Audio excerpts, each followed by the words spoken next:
네, 현재 이제 서울시 부동산 시장을 보게 되면 오세훈 시장이 당선이 되고 나서 이런 재개발을 통해서 서울 도심의 주택을 공급하겠다라고 이제 발표를 했습니다. 그 안에서도 이런 재개발을 통해서 재개발을 통해서 주택을 공급하기 위해서 규제 완화 정책을 요번에 이제 카드를 꺼내 들었는데요. 어떤 내용이 담겨 있는지 오늘 강의를 통해서 한번 알아보도록 할 텐데요. 총 6가지의 이제 규제 완화 정책이 이제 담겨 있는데요. 이런 6가지의 규제 완화 정책을 다 담기에는 시간 관계상 이제 다 다루지 못할 것 같아서 이제 핵심적인 내용 위주로 오늘 강의를 준비를 했습니다. 정말 돈 되는 정보이기 때문에 이제 잘 듣고 투자 전략 세우시면 좋으실 것 같고요. 바로 강의 시작하도록 하겠습니다. 첫 번째로 이제 그 강의 순서 말씀을 드리면 첫 번째로 오세훈 시장 재개발 이제 본격적으로 추진이 됩니다. 서울 도심 안에 이제 재개발을 통해서 이제 그 주택이 공급이 될 것으로 보여지고 있는데요. 서울 도심 주택 공급은 재개발을 통해서 이렇게 공급이 될 것 같습니다. 어떤 내용이 담겨 있는지 첫 번째로 알아보도록 하겠고요. 두 번째로 재개발 구역 지정 발목 잡았던 규제, 바로 주거 정비 지수라고 할 수가 있겠는데요. 이것이 앞으로 폐지가 될 것으로 보여지고 있습니다. 주거 정비 지수가 어떤 건지 두 번째로 알아보도록 하겠고요. 마지막 세 번째로 개발 압력 높은 개발 예정지가 있습니다. 오세훈 시장 자체가 이제 재개발을 통해서 주택을 공급하기 위해서 이제 재개발을 활성화할 것으로 보여지고 있습니다. 그 안에서도 정말 이제 개발 압력 상당히 높은 지역, 바로 연신내 역세권과 이제 광진구 자양동이라고 할 수가 있겠는데요. 두 지역 어떤 매력이 있는지 마지막 세 번째로 한번 알아보도록 하겠고요. 먼저 첫 번째로 오세훈 시장 재개발 활성화 추진이 될 것으로 보여지고 있습니다. 한번 내용을 보겠습니다. 이런 이제 왜 재개발을 통해서 서울 도심에 주택을 공급할 것인가, 이제 추진 배경이라고 해서 이제 나와 있는데요. 왜 재개발인가? 노후 주거지 개선, 그리고 집값 이제 자극이 낮은 재개발을 통해서 주택을 공급 우선 추진하겠다, 이렇게 오세훈 시장 자체가 발표를 했습니다. 이런 재개발 시장을 이제 보게 되면은 재건축보다 집값 자극이 낮고요. 열악한 주거 환경 개선이 될 것으로 보여지고 있고, 그다음에 이제 내부 주거지 더욱 슬럼화되어 있기 때문에 이런 재개발을 통해서 주택을 공급할 것으로 보여지고 있습니다. 우리가 이제 재개발을 통해서 이제 주택을 공급할 때 이런 재개발 노후도가 있죠. 재개발 노후도. 바로 이제 이런 큰 도로변 같은 경우는 이런 이제 신축 다세대 주택이 많이 이제 그 신축이 되는 것을 볼 수가 있습니다. 하지만 이제 내부로 들어갔을 때는 도로폭이 굉장히 좁습니다. 정말 이제 사람 한두 명 지나갈까 말까 하는 이제 도로들이 많이 있는데, 그런 골목들이 많이 있습니다. 이런 골목들이 밀집해 있는 지역들 자체에 공사 진행이 가능할까요? 공사 진행이 굉장히 어렵죠. 그래서 이런 이제 재개발 지역이 있을 때, 이쪽 지역이 도로라고 하면은 이런 지역의 가쪽에는 이런 이제 다세대 주택, 신축 다세대 주택이 이제 지어질 수가 있지만, 이런 안쪽으로 들어갔을 때는 이제 공사 차량이 진입이 불가능하죠. 뭐 포크레인이라든가 이런 덤프트럭이라든가 이런 공사 차량의 진입이 상당히 어렵기 때문에 진입 자체가 어렵기 때문에 이런 안쪽은 이제 신축이 더 이상 나올 수가 없죠. 그렇기 때문에 이 가쪽에는 이제 신축들이 들어가면서 이런 이제 도시 슬럼화가 조금 이제 낮아질 수는 있는데, 이 안쪽에는 시간이 점점 지날수록 이제 슬럼화가 굉장히 높아지기 때문에 재개발을 통해서 이런 주택을 공급하겠다라고 이제 오세훈 시장이 발표를 했다라고 보시면 좋을 것 같습니다. 아래 이제 그림을 보시면 도시 내부 더더욱 슬럼화 진행이 되고 있다, 이렇게 나와 있습니다. 그만큼 재개발을 빨리 활성화해서 주택을 공급해야 된다, 이렇게 보시면 좋을 것 같습니다. 세부적으로 보시면은 열악한 주거 환경 개선 플러스 주택 공급 목적을 갖고 있다. 어떻게? 재개발 규제 풀고 우선 공급하겠다라고 보시면 될 것 같고요. 두 번째로 2025년까지 총 13만 호 공급 계획을 발표를 했었습니다. 오세훈 시장이 처음 이제 그 공약 자체가 이제 앞으로 남은 1년의 기간 동안 13만 호 공급을 하기 위해서 인허가를 하겠다라고 발표를 했었는데요. 이제 오세훈 시장이 다시 이제 남은 기간 1년 동안 13만 호 이제 재선을 암시를 했죠. 그래서 이제 앞으로 1년과 재선이 됐을 때 4년 플러스 5년 5년 동안 24만 원 공급 계획을 발표를 했습니다. 이번에 새롭게 이제 발표를 했는데요. 이것을 바로 재개발을 통해서 공급할 계획을 가지고 있다라고 보시면 좋을 것 같습니다. 그만큼 재개발이 활성화된다라고 보시면 될 것 같고요.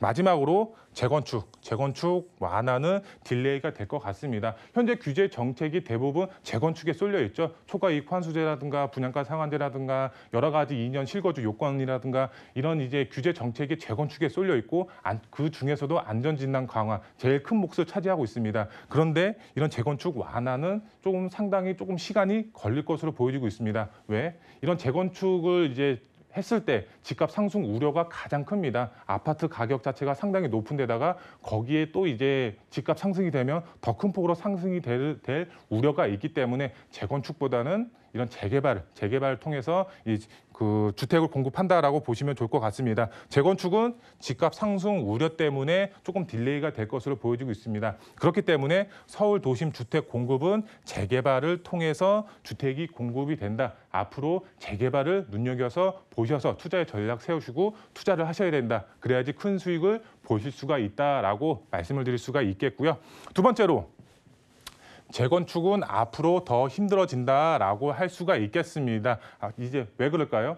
재건축은 이제 딜레이가 좀 될 것 같죠, 완화가. 하지만 재개발은 이제 요번에 오세훈 시장이 6가지 완화 정책을 꺼내 들었죠. 그 중에서도 정말 중요한 점이 있습니다. 바로 이제 주거정비 지수라는 이제 재개발 할 때 가장 이제 걸림돌이 됐던 이제 그 사항이 있는데요. 내용을 보시게 되면 이제 재개발이 진행이 되기 위해서 가장 첫 번째 사항이 구역 지정을 해야죠. 구역 지정 어디서부터 어디까지 이제 재개발을 진행하겠다라는 구역 지정을 받아야 되는데요. 우선 구역 지정이 되려고 하면은 법적 요건, 이제 현재 이제 유지되고 있는 상황이죠. 이 법적 요건을 충족을 해야 되고 그 다음에 바로 주거 정비 지수를 이제 또 충족을 해야 됩니다. 그래야지 구역 지정을 받을 수가 있었습니다. 좀 내용을 살펴보면은 이제 법적 요건, 필수 항목이죠. 필수 항목. 이제 많은 분들이 아시는 조건, 바로 노후도입니다. 노후도 이제 전체 면적의 3분의 2 이상, 총 이제 퍼센테이지로 따지면은 66%죠. 66%의 노후도가 갖춰져 있어야 되고 면적으로 봤을 때 1만 제곱미터, 평수로 따지면은 약 한 3,000평 조금 넘습니다. 3,000평, 약 이제 3,000평 조금 넘는 이제 구역을 최소한 가지고 있어야지 이제 구역 지정을 받을 수가 있었다라고 보시면 될 것 같습니다. 이것은 필수 항목입니다. 노후도 3분의 2 이상, 그다음에 면적으로는 3,000평 조금 이상의 면적을 가지고 있어야지 구역 지정을 받을 수 있는 필수 항목이라고 보시면 될 것 같고요. 그 중에서도 선택 항목이 있습니다. 이 필수 항목은 무조건 들어가야 되고 선택 항목 바로 한 가지만 이제 선택해서 이제 조건을 맞추면 됩니다. 노후도 3분의 2 이상, 그다음에 주택 접도율, 도로폭 4m라고 보시면 될 것 같고요. 그다음에 과소필지, 이 필지 자체가 이제 그 주택을 사용할 수 있는 용도인가 아닌가 이렇게 보시면 될 것 같고, 호수밀도 그만큼 세대수가 이제 얼만큼 밀집되어 있는지, 따닥따닥 붙어 있는지 이렇게 이제 보시면 될 것 같은데요. 이 중에서 한 개 선택하셔서 이제 그 재개발 이제 구역 지정을 받을 수가 있었다라고 보시면 될 것 같습니다. 거기에 플러스해서 주거 정비 지수 이제 서울시장님이 이제 주거 정비 지수제를 이제 새롭게 도입을 했었습니다. 새롭게 도입을 했었는데 내용을 보시게 되면은 이제 노후도죠. 노후도 중에서도 바로 연면적입니다.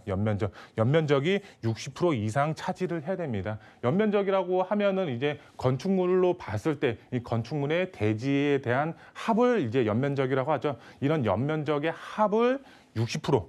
노후도 자체가 60%를 맞춰주고 있어야 됩니다. 근데 여기에 신축이 하나가 들어가 있다라고 가정을 했을 때, 뭐 예를 들어서 이제 A라는 지역이 있고 B라는 주택이 있다고 가정을 했을 때, 이런 그 단독 주택이 하나 있을 때 이 연면적이 30평이라고 가정을 하겠습니다. 이 연면적이 30평. 근데 여기에는 다세대 주택이 있습니다. 다세대 주택. 여기에 층수가 만약에 5층이라고 했을 때 이런 연면적 자체가 이제 신축 연면적 자체가 합산이 됩니다. 합산이 되면은 이 연면적 자체 다 합산이 되면은 뭐 예를 들어서 이제 뭐 30평이라고 가정을 했을 때 뭐 150평이 넘어가죠. 그만큼 연면적에 대한 노후도 자체가 맞지가 않습니다. 이 오세훈 시장 자체가 이것을 추진했었습니다. 이 2015년도죠. 2015년도 이후로 재개발 자체가 구역 지정 받은 적이 단 한 건도 없습니다. 이런 연면적 자체의 기준치를 맞추기가 상당히 어려웠습니다. 어려워서 이제 구역 지정을 받지를 못했었는데요. 오세훈 시장 자체가 이런 연면적 기준 자체를 폐지를 요번에 발표를 했습니다. 아직까지는 확정은 안 되어 있지만 이것을 이제 폐지한다고 했을 때 정말 많은 서울 도심 안에 많은 지역 자체가 구역 지정을 받을 수 있을 것으로 보여지고 있다. 그만큼 이제 확실한 이슈다라고 보시면 될 것 같은데요. 세부적으로 보시겠습니다. 구역 지정 진짜 가장 큰 걸림돌 주거 정비 지수라고 보시면 좋을 것 같습니다. 서울시 법적 요건 충족되는 지역 자체가 50% 정도 됩니다. 이런 법적 요건만으로 봤을 때 50% 정도의 지역이 있는데 주거 정비 지수를 이것을 포함하면 14%로 굉장히 크게 떨어진다라고 보시면 좋을 것 같습니다. 그렇기 때문에 이런 주거 정비 지수를 폐지를 이제 오세훈 시장이 얘기를 했고 정말 서울 도심 안에 많은 지역 자체가 재개발이 구역 지정이 가능하다라고 보시면 될 것 같고요. 이런 법정 요건 필수 항목 이제 두 가지 요건 있죠. 노도 그다음에 이제 구역 면적 3,000평 이상의 면적 확인하고 그다음에 선택 항목 한 개만 이제 선택하셔서 이제 재개발을 추진하면 구역 지정. 재개발의 가장 중요한 요건이죠. 처음 이제 재개발이 추진이 되는 구역 지정을 받을 수가 있다라고 보시면 될 것 같습니다. 그럼 투자자는 어떻게 접근을 해야 될까? 설명을 드리면 투자자는 선점해서 투자의 전략을 세우셔야 됩니다. 왜? 바로 지분 쪼개기 등 투기 세력 유입을 차단한다라고 오세훈 시장이 발표를 했습니다. 이게 무슨 내용이냐? 재개발 후보지 선정이 되면은 공모일로 권리 산정 기준일을 고시를 한다고 합니다. 그렇기 때문에 이런 이제 공모일이 발표가 되기 전에 먼저 선점해서 투자를 하셔야 되겠죠. 그 다음에 재개발 후보지로 선정이 된 후에는 이제 토지 거래 허가 구역으로 지정이 됩니다. 이런 권리 산정일 기준일 같은 경우는 신축을 만들 수가 없고 토지 거래 허가 구역으로는 투자를 할 수가 없죠. 실거주로 접근을 하셔야 되죠. 그렇기 때문에 선점해서 투자의 전략을 세우셔야 됩니다. 정말 개발 압력이 높고 개발이 될 수가 있는 지역에 선점하셔서 투자의 전략을 세우셔야 됩니다. 발빠르게 선점 투자해야 투기 방지 대책 피할 수가 있다라고 마지막으로 설명을 드릴 수가 있겠고요. 그러면은 이제 개발 압력 높은 곳 바로 연신내 역세권과 광진구 자양동 눈여겨서 이제 보시면 좋을 지역이라고 보시면 될 것 같은데요.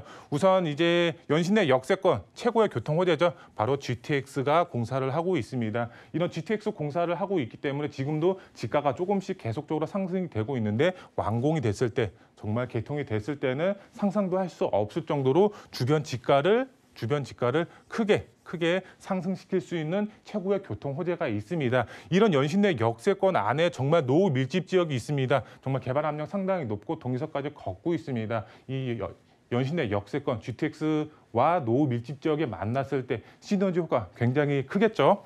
그 다음에 바로 이제 광진구 자양동인데요. 지도를 보시면 아시겠지만 한강변에 접해 있습니다. 광진구 자양동. 하지만 광진구 자양동의 유일한 장점이 뭘까요? 바로 유일한 미개발 지역이라고 보시면 좋을 것 같습니다. 한강을 남향으로 바라볼 수 있는 입지적인 장점까지 가지고 있으면서 정말 유일하게 개발이 될 수밖에 없는 이런 개발 예정지라고 보시면 될 것 같습니다. 다른 지역의 경우 정말 개발이 됐거나 개발을 하고 있습니다. 하지만 개발이 아직 안 된 미개발 지역입니다. 현재 동의서 걷고 있고 재개발을 추진하기 위해서 현재 움직이고 있습니다. 연신내 역세권과 마찬가지로 임시긴 하지만 추진위원회가 설립이 돼서 개발을 하고 있기 때문에 이런 지역에 정말 개발 압력 높은 곳에 투자를 하셨을 경우에는 이런 한강 조망이 가능한 아파트 입주권, GTX와 맞물려서 받을 수 있는 아파트 입주권, 그런 이제 입주권을 받을 수가 있기 때문에 발빠르게 움직여서 투자의 전략 세우시면 좋을 것 같고요.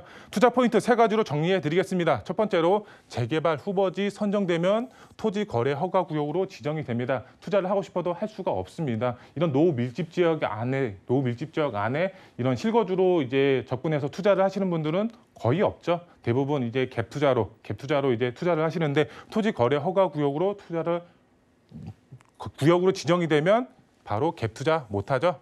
그렇기 때문에 미리 선점하셔서 투자의 전략 세우시면 좋을 것 같고요. 두 번째로 소액으로 재개발 예정지 마지막 기회라고 보시면 좋을 것 같습니다. 그렇기 때문에 이번 기회 잡으셔서 투자의 전략 세우시면 좋으실 것 같고요. 마지막 세 번째, 연신내 역세권에 투자를 하실 때는 가성비 정말 최고라고 할 수가 있겠고요. 두 번째, 자양동에 투자를 하시면 입지가 정말 좋은 곳에 투자를 하신 거다라고 보시면 될 것 같습니다. 이런 두 지역에 투자를 하셨을 경우에는 신축 브랜드 아파트 입주권을 획득을 하실 수가 있는 그런 투자자분들이 되실 수가 있겠습니다. 연신내 역세권 가성비 최고입니다. 왜? 서울 도심 안에 가장 저평가되어 있고 광진구 자양동에 투자를 하시면 최고의 입지 조건을 갖추고 있는 지역에 투자를 하신 겁니다. 왜? 한강변을 남향으로 바라볼 수가 있는 그런 입지적인 장점을 가지고 있기 때문에 이런 두 지역에 투자를 하셨을 경우 2021년도 정말 최고의 지역에 투자를 하신 거다라고 마지막으로 정리해 드릴 수가 있겠습니다.